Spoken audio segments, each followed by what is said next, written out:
अस्सलाम वालेकुम नाज़रीन, वाशिंगटन नाइट शो के साथ मैं हूं आपका मेज़बान आसिम सिद्दीकी। नाज़रीन, आज का प्रोग्राम जो है, हमारी इलेक्शन ट्रांसमिशन स्टार्ट हो गई है। मुख्तलिफ जो 50 स्टेट्स हैं, हमारे जो लोग हैं जो मीडिया से ताल्लुक़ रखते हैं, उनको हम लेंगे जो एग्जैक्ट पोजीशन वहाँ पर बता सकते हैं कि इस वक्त पाकिस्तानी कितने इलेक्शन के अंदर हैं मौजूद, और क्या है ओबामा उसका बाइडेन का जो ट्रम्प हैं उनकी क्या किस किस पोजीशन पे हैं, क्या एवरेज है उनका। तो सबसे पहले तारिक खान साहब हमारे साथ ह्यूस्टन से मौजूद हैं। तो तारिक साहब, आपको बहुत बहुत शुक्रिया। जी जी, थैंक यू आसिम। आपके तमाम सुनने वालों को, देखने वालों को भी मेरा सलाम। एज एवरीवन, सबने जो आपको, जैसे आपको बताया आसिम भाई ने, कि आसिम सिद्दीकी साहब हमारे बड़े अच्छे दोस्त हैं, बड़े पुराने करम फरमा हैं, और थैंक यू। हमें मतलब अपनी चीज़ों से नवाजते रहते हैं। अपनी तो इनकी बड़ी खिदमत है मीडिया के लिए। तारिक भाई का मेरे ताल्लुक वहाँ पर मीडिया से ही, ह्यूस्टन में तो, अमेरिका का जो है बहुत बड़ा टीवी चैनल है, देसी टीवी, उनसे इनका ताल्लुक है, और बड़े अच्छे तरीके से जो है अपना टीवी चैनल जो है रन कर रहे हैं वहाँ पर। तारिक साहब, अभी हमने देखा कि हाल में इलेक्शन पे भी हमारा एक फोकस है, लेकिन वाशिंगटन के अंदर जो सुप्रीम कोर्ट की जज हैं उनकी डेथ हो गई थी। तो जो रुथ बाडर गिन्सबर्ग हैं, जो 87 इयर्स ओल्ड थी, उनके बारे में थोड़ा सा बताइए। देखिए जी, सबसे पहले तो हमें मतलब थोड़ा बहुत we must pay tribute to Ruth Bader Ginsburg because she has done a wonderful job. देखिए जी, सुप्रीम कोर्ट का जो फॉर्मेशन होती है वो होती है कि one chief justice, supreme court का एक चीफ जस्टिस होता है और 8 एसोसिएटेड जजेस होते हैं। तो अभी जो करंट फॉर्मेट था, इसके अंदर सेंड्रा डियो, मतलब ये सानिया सोटोमायर थी, और क्या कहते हैं, रुथ बदर गिन्सबर्ग थी, और एलिना केगन, ये 3 जजेस जो थी वो खवातीन थी, और 5 जजेस जो थे वो एसोसिएट जजेस जो है वो क्या कहते हैं, सुप्रीम कोर्ट के वो मेल हैं, और एक सुप्रीम कोर्ट के चीफ जस्टिस है। तो सुप्रीम कोर्ट, आई मीन, ये जो रुथ बेदर गिन्सबर्ग जो थी, शी बॉर्न मार्च 15 1933 में उनकी उनके विलादत हुई थी। She was New York, she was a Yankee, she born in Brooklyn, New York. और क्या कहते हैं, she died at age 87 last Friday on September 18. She was a very good. She was nominated by President Clinton back in I believe she was nominated in if I can remember it right, I think she was nominated in 2006 वगैरह में कहीं nominate हुई थी वो। मुझे exact तो याद नहीं है। No, she was nominated. She served from 1993 to मतलब 2020 1993 से सर्व कर रही थी वो, और उन्होंने बड़ा मतलब काम किया। और उसके अलावा जब वो, she was a firm believer के वुमेन एम्पावरमेंट पे बहुत वो बिलीव करती थी, और वो चाहती थी कि मतलब जो भी इक्वलिटी के ऊपर, मतलब जो इक्वल राइट्स हैं उसके ऊपर, मैन वुमेन के राइट हैं उसके ऊपर। उसके अलावा कहते थे कि जब तक औरतें, मतलब उनका एक बहुत पुरानी बात थी, जो एक बड़ी अच्छी बात कहती थी कि only women can be equal with man when they share the responsibility of bringing up the next generation. तो इनका बहुत पुराना एक वो था ये, कि वो चाहती नहीं कि, तो बहरहाल इनका जो रुथ बेदर गिन्सबर्ग का जो लॉस है वो बहुत बड़ा लॉस है। और ये इतनी यहाँ पर जब हमने देखा कि सुप्रीम कोर्ट के बाहर जो है पूरी की पूरी स्ट्रीट पे जो है फूल रखने की जगह नहीं थी, मतलब इतना लोगों ने उनको जो है वो उनके चाहने वाले जो स्ट्रीट पे थे, मतलब एक तो गवर्नमेंट की सतह पर उनको जो देना था ट्रिब्यूट, जो भी उनको उनके लिए रखनी थी तकरीब वगैरह, उसके अलावा जो स्ट्रीट पे लोग निकल कर आए और सुप्रीम कोर्ट के आगे जो है ना, आप देख रहे होंगे नाज़रीन के यहाँ पे इन्होंने पूरी पूरी लाइन जो है फूलों से भर दी थी। तो ये एक बड़ा अच्छा मकाम होता है कि जब आप अपनी जिंदगी में जो है वो कुछ ऐसे काम कर जाएं कि लोग याद रखें आपको। जैसे ही उनकी खबर आई उसके बाद लोग जो है सुप्रीम कोर्ट के बाहर इकट्ठा होने लगे और अपने साथ फूलों का गुलदस्ता, मोमबत्ती और दूसरी चीजें जो है ला के वहां पर जो है उनकी तस्वीर वहां पे ला के रखी। तो बहुत अच्छी बात है। नाज़रीन आगे चलते हैं 2020 के लिए। अच्छा तारिक साहब ये बताइएगा कि अब जो आप ह्यूस्टन में किस तरीके से देख रहे हैं कि गहमा गहमी 40 दिन रह गए हैं इलेक्शन में।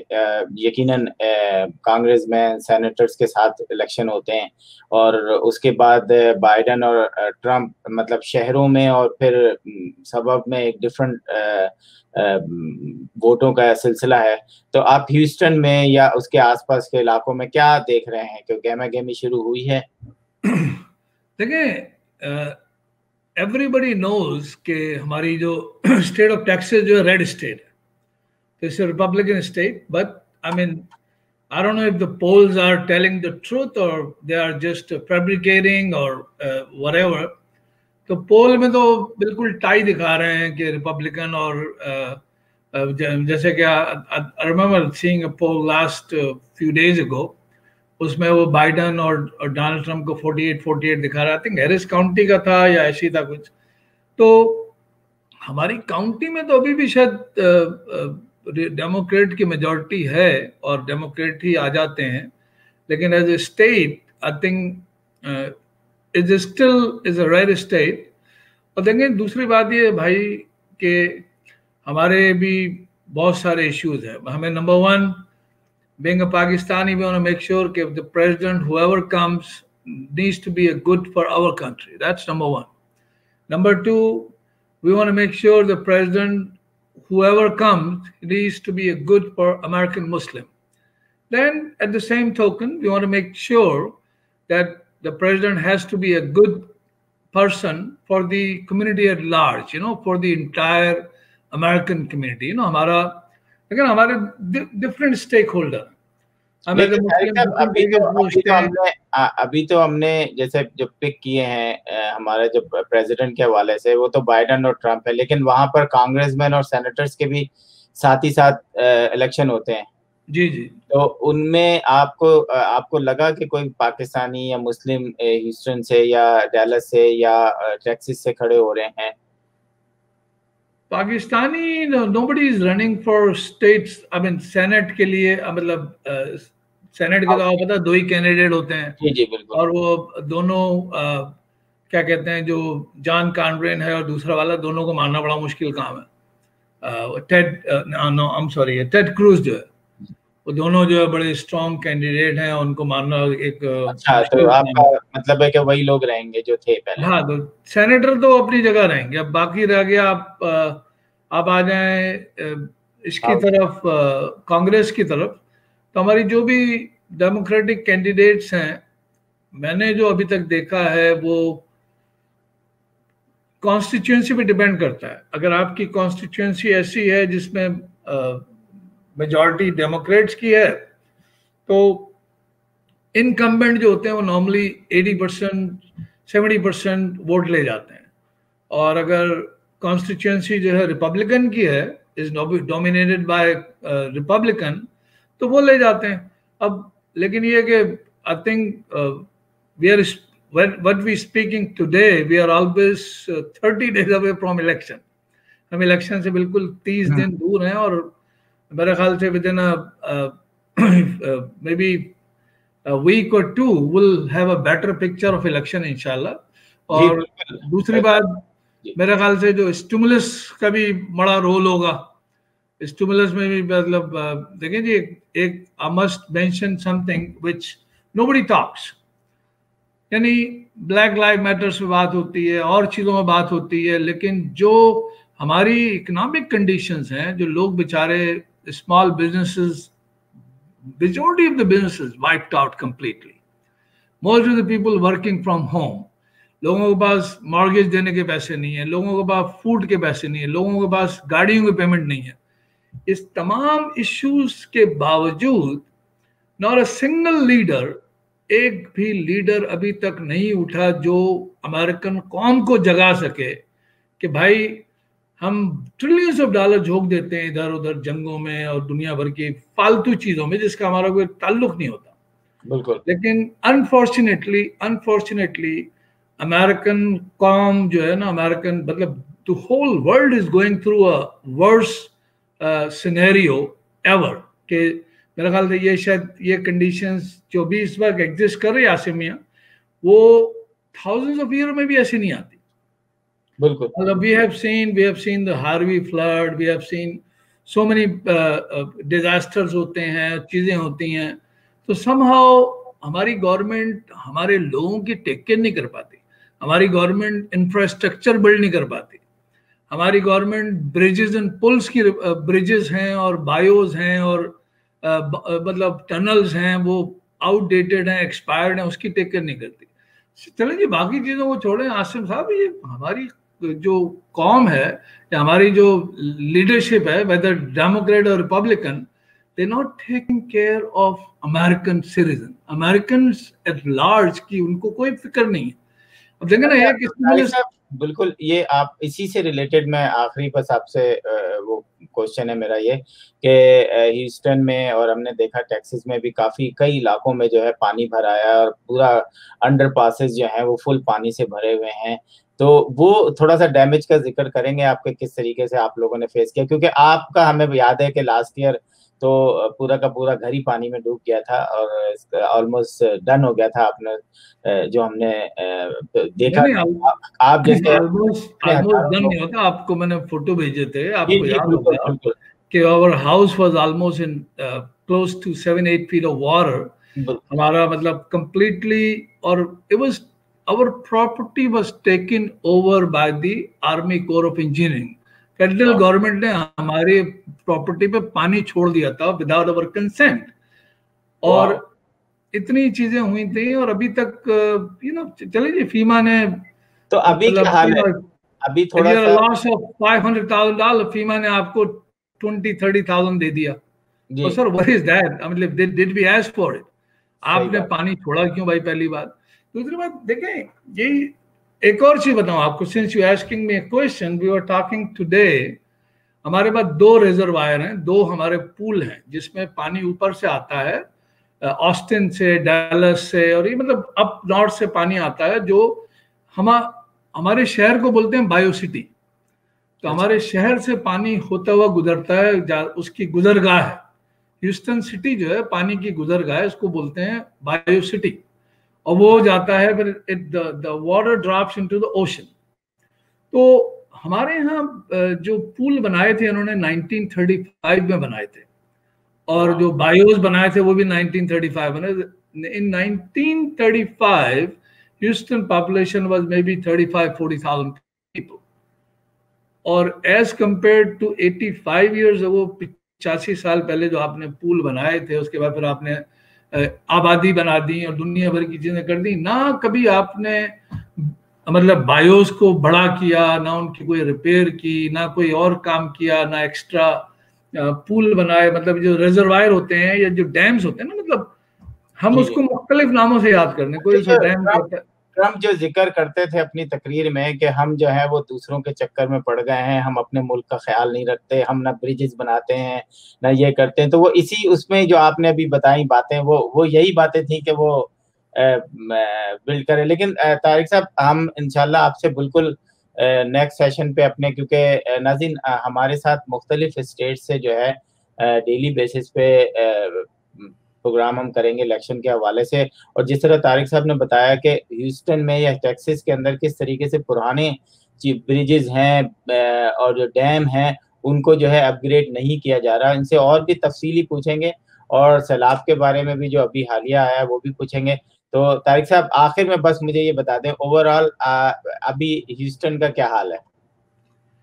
सर ह्यूस्टन का अभी भी हाल बुरा है, मतलब अभी भी क्या कहते हैं, इंफ्रास्ट्रक्चर ठीक नहीं है, मतलब अभी भी क्या कहते हैं, स्ट्रीट फ्लडेड हो रही हैं, बायोस का भी वही हाल है। मतलब अभी तक इनको अभी तक अक्ल नहीं आई है। Federal government, county, city, state सब आपस में लड़ रहे हैं, और nobody is taking care of the people of the, मतलब जो टेक्सास के रेजिडेंट हैं या एरिस काउंटी के रेजिडेंट हैं, मुख्तलिफ काउंटीज के जो रेजिडेंट हैं, दे स्टिल सफरिंग। कोई उनका पूछने वाला नहीं है, और जो फंड्स एलोकेट भी होते हैं उन फंड्स को सही से रिम्बर्स नहीं किया जाता, और उसकी कोई, लेकिन अभी हार्वी के जो फंड्स थे, ये आज 3 साल गुजर गए, वो फंड्स अब तक रिलीज नहीं हुए, बॉस, मतलब अभी तक लोगों को मिले नहीं है जो इनको रिम्बर्समेंट प्रोग्राम था। Wow. They have not got anything, and so many people died, so many people lost their lives and houses.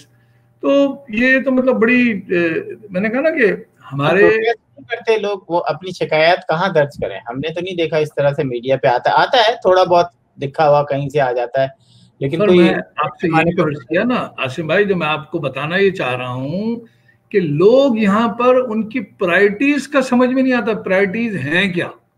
कोई प्रोटेस्ट जो है, देखें ना आप इकोनॉमिक कंडीशन देखें, लोग 20-25 मिलियन लोग आउट ऑफ हाउस हो जाएंगे, आउट ऑफ जॉब हो जाएंगे, लेकिन कोई आपने अभी तक, have you seen a single protest recorded against this thing? अभी तक कोई देखा आपने? नहीं देखा। मैं इसीलिए it's a wake up call for all of us कि हम अपने राइट के लिए तो लड़ें। इलेक्शन सर पे खड़ा हुआ है, अब आप लोग क्या कहते हैं, स्टिमुलस का इंतजार कर रहे हैं। It's not stimulus, basically it's people money, जो पैसे पड़े होते हैं लोगों के ही होते हैं। They are the one who, देखें ट्रेजरी में पैसे किसके पड़े हुए। सही बात है, और ये पैसे तो आपको पता है ये गवर्नमेंट भी थोड़े सालों में पूरे कर लेंगे। कोई ऐसा नहीं है जैसी इकोनॉमी अच्छी होगी फिर ये पैसे वापस आ जाएंगे। नाज़रीन, प्रोग्राम का वक्त हमारा खत्म हुआ जाता है। हम तारिक साहब से बहुत बहुत इनका शुक्रिया अदा करते हैं, और इनको यकीनन ये 2020 इलेक्शन की जो प्रोग्राम है उसमें हमारे गाय बगाए हमारे साथ होंगे, और हमें ह्यूस्टन टेक्सास की स्पेशली देसी बहुत रहते हैं और पाकिस्तानी बहुत बड़ी तादाद में रहते हैं, तो वक्तन फवक्तन हमारे साथ रह के और आप लोगों को बताएंगे कि ह्यूस्टन और टेक्सास में जो है कैसा इलेक्शन जो है चल रहा है। तारिक साहब, आपका बहुत बहुत शुक्रिया हमारे साथ प्रोग्राम में आने का। Sir, thank you so much, I was humble, and thank you so much for having me on your Washington night show. Thank you so much. नाज़रीन, एक छोटी सी ब्रेक लेते हैं, ब्रेक के बाद आते हैं।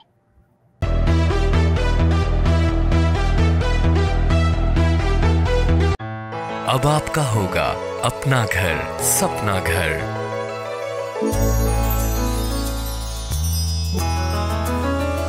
Your dreams can come true. SAI Mortgage is key for you. अपना घर खरीदने और रीफाइनेंस करवाने के लिए SAI Mortgage से राब्ता करें। Don't make a move without SAI.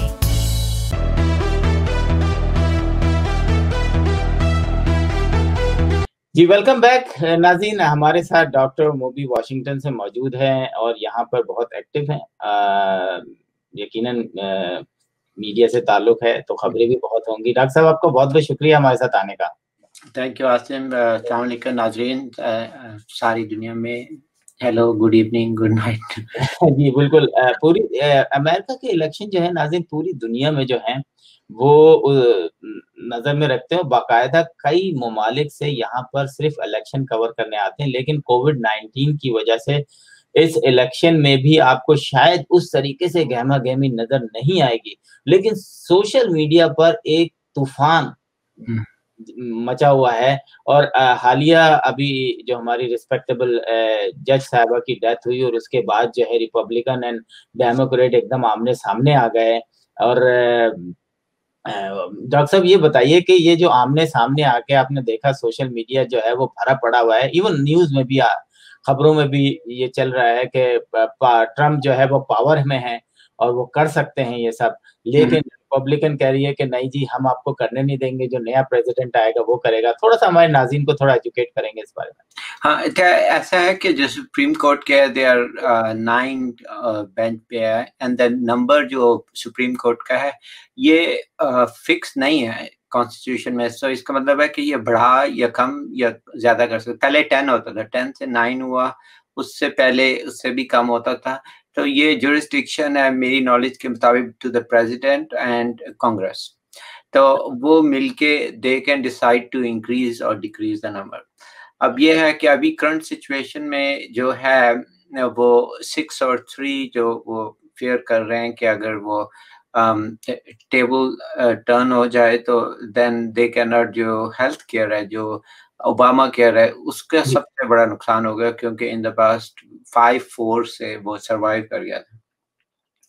और इस बार अगर 4 and 4 हो जाता है वो उसके डिसीजन, देन अनफॉर्चुनेटली वो जो टाई ब्रेकर होता है वो जो लोअर कोर्ट है वो उसका डिसीजन जो कि लोअर कोर्ट ने अभी अगेंस्ट उसके डिसाइड किया हुआ है, तो इट विल बी हेल्ड। तो as a result Obama care को विड्रॉ करना पड़ जाएगा, ये दैट्स ट्रू। तो ये सबसे बड़ा जो इनको नुकसान वो हेल्थ केयर में होगा। दूसरा जो सबसे बड़े है अबॉर्शंस का, और वो रो वी वर्सेस वेड जो डिसीजन है उसको रिवर्स कर सकते हैं सारी स्टेट्स भी, जब सुप्रीम कोर्ट में वो कोई भी चैलेंज कर देंगे और उसको वो ओवरटर्न करना पड़ेगा। अब ये है कि अगर president has a lot of powers. Trump has, of course, a lot of powers. He can do whatever he wants. Or Senate is there. A question है कि when they have power, why would they care for Democrats? तो वो I think सबसे बड़ी mistake ये है कि जब Democrats in power होते हैं, they don't have guts नहीं है, ठीक है। तो they are always calculative कि politically कितना correct होगा डिसीजन, कितने लोग नाराज होंगे, कितने लोग खुश होंगे, इससे कंट्री रन नहीं करते। लेकिन डॉक्टर साहब हमने देखा कि डेमोक्रेट और रिपब्लिकन में जो फर्क है कि अभी जो डोनाल्ड ट्रंप ने अपने ये 4 साल गुजारे हैं, ये थोड़े से दिन बाकी हैं, इसने कोई नया महाज नहीं खोला। इसने वो तारीख रकम कर दी कि जी इसराइल को अपने इस्लामी मुल्कों से कबूलवा दिया। उसके अलावा कोई नया महाज नहीं खोला, कोई नया हमला नहीं हुआ, कोई नई ऐसी डेथ्स नहीं हुई जो कि ओबामा के दौर में हुई कि एक तरह से आपने ठीक ठाक मुस्लिम कंट्रीज में महाज खोले वहां पे, इवन दूसरे मुल्कों में भी। तो ये बात भी अगर मैं देख रहा हूँ आजकल जो स्पीचेस आ रही हैं जो दूसरे, तो ट्रम्प की जो जो जो कहते हैं ना कि जबरदस्त बैटिंग करते हुए जो छक्के चौके जो मार रहे हैं, वो रिपब्लिकन जो है ना उसको रोकने में बड़े अब नजर नहीं आ रहे कि वो किस तरीके से उन बातों का जवाब दें। और फिर बाइडेन की एक अपनी हमने देखा कि कई जगहों पे उन्होंने इंटरव्यूज दिए, वो उस तरह का जवाबात नहीं दे चुके, जबकि ट्रम्प जो है वो पहले ही बहुत ज्यादा अपने जबान को कंट्रोल में नहीं रख सकते थे। अब तो उनके पास इतना कॉन्फिडेंस आ गया है। तो आप क्या कहेंगे कि आने वाले दिनों में जो आप देखते हैं, आपका क्या एक्सपीरियंस है? आपने देखा कि पाकिस्तान की जो सबसे बड़ी यहाँ पर ऑर्गेनाइजेशन है अपना, वो हमेशा गवर्नमेंट के साथ मिल के मुख्तलिफ प्रोजेक्ट पे काम करती है, और कई जो उनके लोग हैं वो डायरेक्ट जो है कांग्रेसमैन और सेनेटर के साथ इन्वॉल्व होते हैं मुख्तलिफ स्टेट्स में। डजंट मैटर कि रिपब्लिकन हो या डेमोक्रेट हैं, दोनों साथ होते हैं। आप क्या देखते हैं कि इस इलेक्शन में जो पाकिस्तानी कह लें, साउथ एशियन कह लें कि कई लोग लगता है कि ट्रम्प की तरफ झुकाव ज्यादा आएगा अगर ट्रम्प ने जो है अभी कुछ दिनों के बाद बैंक में कुछ पैसे रख दिए और दोबारा लोगों को पैसे दे दिए, तो क्या रिजल्ट देखते हैं? देखिए अभी तक जो सिचुएशन लगती है उससे मेरी प्रेडिक्शन है कि ट्रम्प विल विन, ठीक है। काफी कुछ उसके फेवर में, एक तो है वो इनकमिंग प्रेसिडेंट है, दूसरा ये है कि उनको हराना इस वक्त मुश्किल है बिकॉज जो उनके जो फॉलोअर्स हैं वो डाई हार्ड फॉलोअर्स हैं, वो उनको रियली गो बाय, वो दे डोंट केयर कि मीडिया क्या कहता है क्या नहीं कहता, it doesn't matter to them. तो वो उनके बड़े लॉयल फॉलोअर्स हैं। कुछ डेमोक्रेट्स भी लॉयल हैं, अनफॉर्चुनेटली हमारे डेमोक्रेट्स में कुछ ये प्रॉब्लम है कि कुछ लोग कैलकुलेटिव होते हैं, और सो एक आप कह लें 50% लॉयल डाई हार्ड फैंस हैं, 50% जो हैं जो वो थोड़ा बड़ा सोचते हैं, और वो प्रॉब्लम ये है, सोचने में प्रॉब्लम तो कोई नहीं होता, लेकिन टाइम इज़ वेरी इम्पोर्टेंट। तो अगर ये जो है रिपब्लिकन्स के सारे टर्न आउट करेंगे और डेमोक्रेट्स अगर कुछ सोचते रह जाएंगे कि हम जाएं या ना जाएं, then they will lose the election.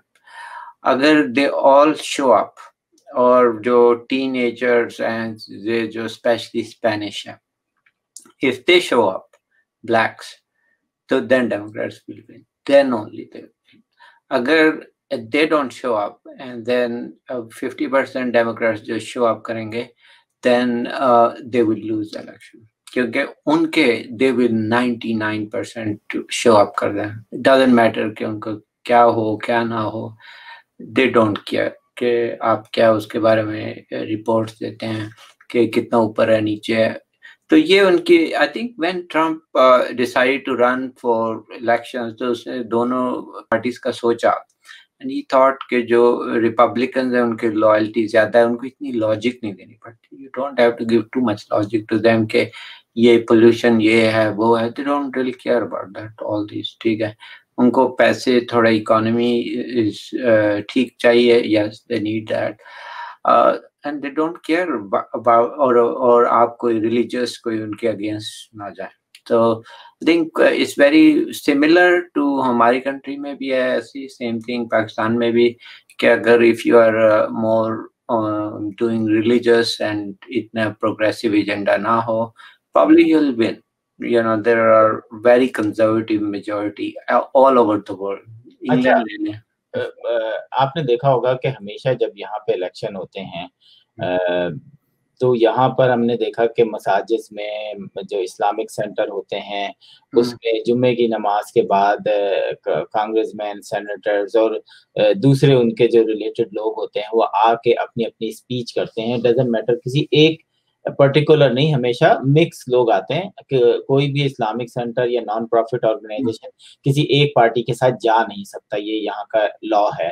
तो वो भी उसी तरीके से इंतजाम रखते हैं. तो मैं चाहूंगा कि आप बताएं कि कोविड-19 की वजह से इलेक्शन जो है वॉशिंगटन के अंदर, आपको बल्कि पूरे अमेरिका के अंदर, हमने देखा कि अब सर्दियां आ रही हैं तो ऐसा इम्कान है कि शायद इसकी तादाद बढ़े, लेकिन लोगों को हैंडल करना भी आ गया. हॉस्पिटल जो हैं अब थोड़ा यूज्ड टू हो गए हैं पेशेंट को लेना, कि जैसे शुरू में आया था तो सबके हाथ पैर खुल गए थे.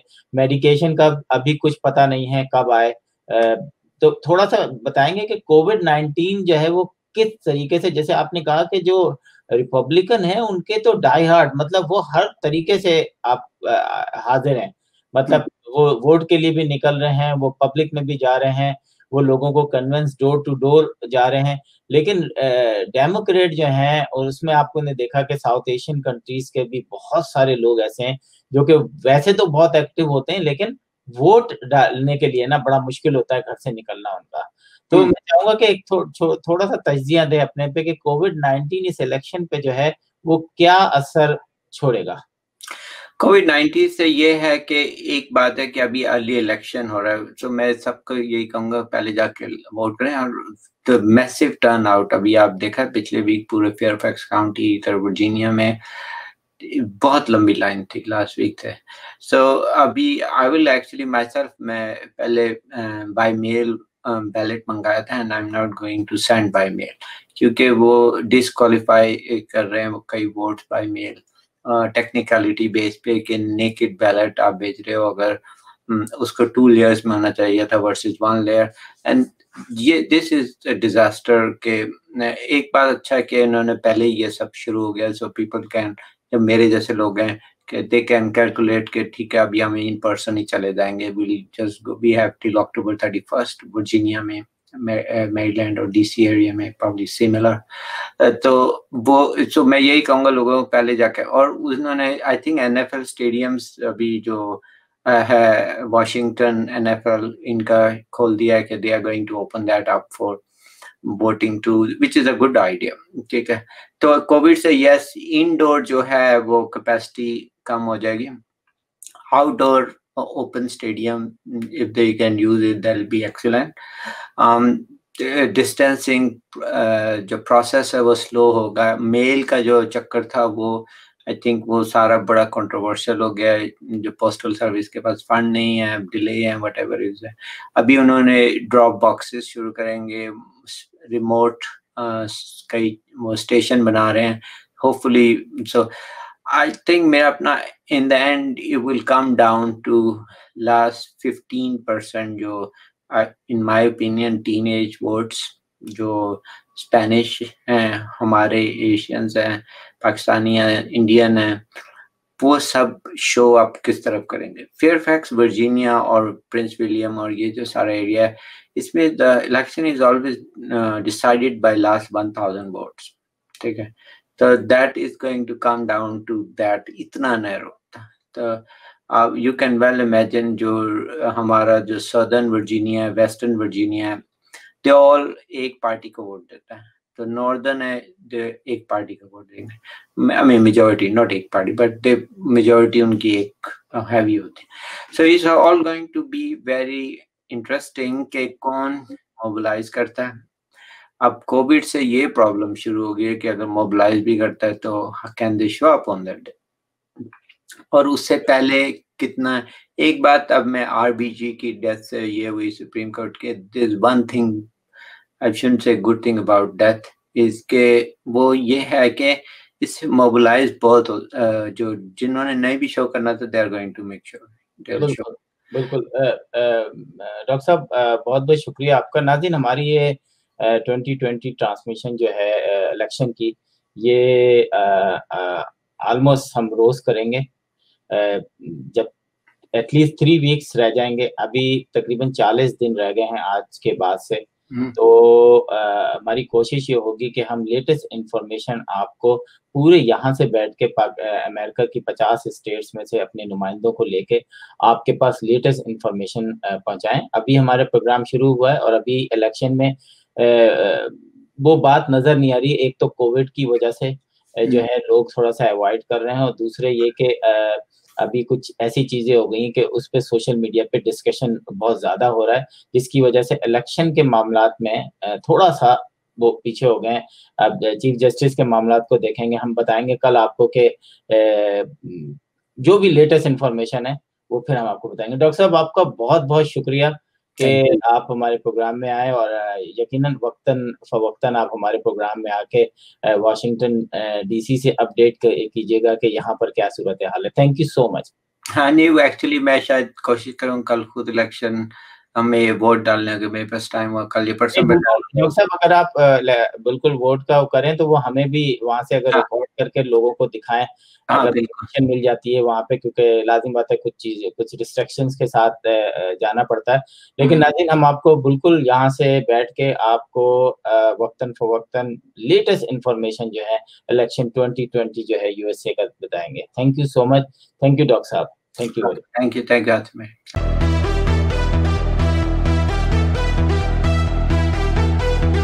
जी, वेलकम बैक.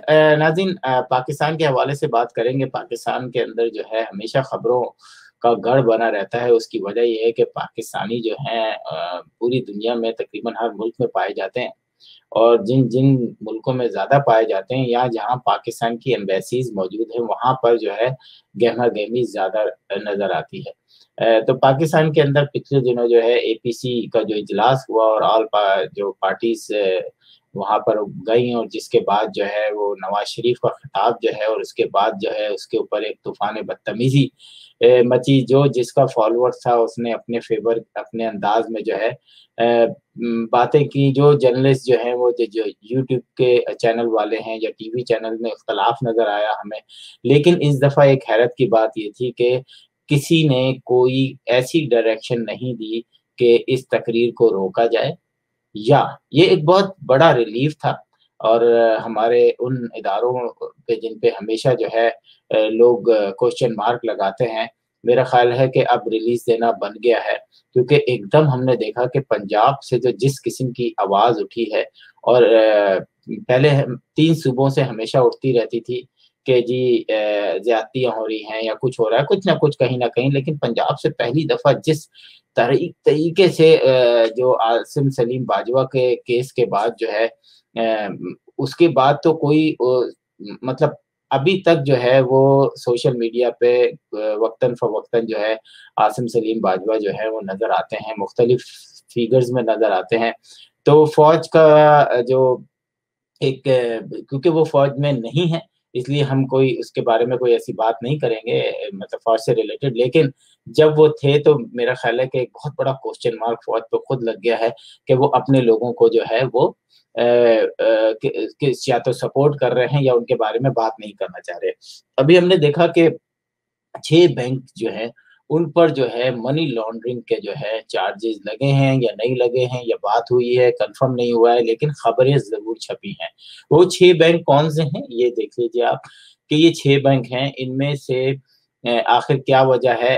मेरा ख्याल है कि आसिम सलीम बाजवा के बाद जो है वो एक फौज के अंदर भी जो है ना एक मेरा अपना जाती ख्याल है, कुछ लोगों के, कुछ दोस्तों के मशवरों जो एडवाइस या इशारतन जो है गुफ्तगू की कि एक अंदर से जो है एक ऐसा सिलसिला शुरू हुआ है चेकिंग 1 बाय 1 होने का कि किसकी फैमिलीज बाहर हैं, कौन कौन विदाउट परमिशन जो है अपनी फैमिलीज को बाहर रखा हुआ है।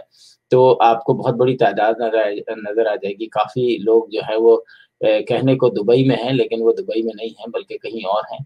तो बहुत सारे क्वेश्चंस हैं, मेरा ख्याल है आगे आने वाले दिनों में सॉल्व भी हो जाएंगे, क्योंकि ये एक वाहिद इदारा है जहां अकाउंटेबिलिटी मौजूद है। देखें आगे आने वाले दिनों में क्या होता है। लेकिन पॉलिटिक्स में जब आप हिस्सा देते हैं तो वहां पर बहुत सारी ऐसी चीजें कंट्रोवर्शियल होती हैं जहां पर आप बदनामी का बायस भी बनते हैं। हमारे कुछ इदारे, नैब के बारे में बात करेंगे, नैब एक इंतकामी कार्रवाई करने वाला इदारा बनता चला जा रहा है। ये मैं नहीं कह रहा, ये पाकिस्तान के टीवी चैनल्स चीख के कह रहे हैं। पसंद नापसंद ट्विटर पे हों या फेसबुक पे हों, गालियां, बुरे अल्फाज, जो जिसको पसंद करता है वो उसी हिसाब से अपना रवैया, जो अपनी शख्सियत है उसी के हिसाब से जवाब देता है। चलें, ये एक आखिरी सेगमेंट था हमारे प्रोग्राम का। इजाजत दीजिए, फिर हाजिर होंगे। खुदा हाफिज।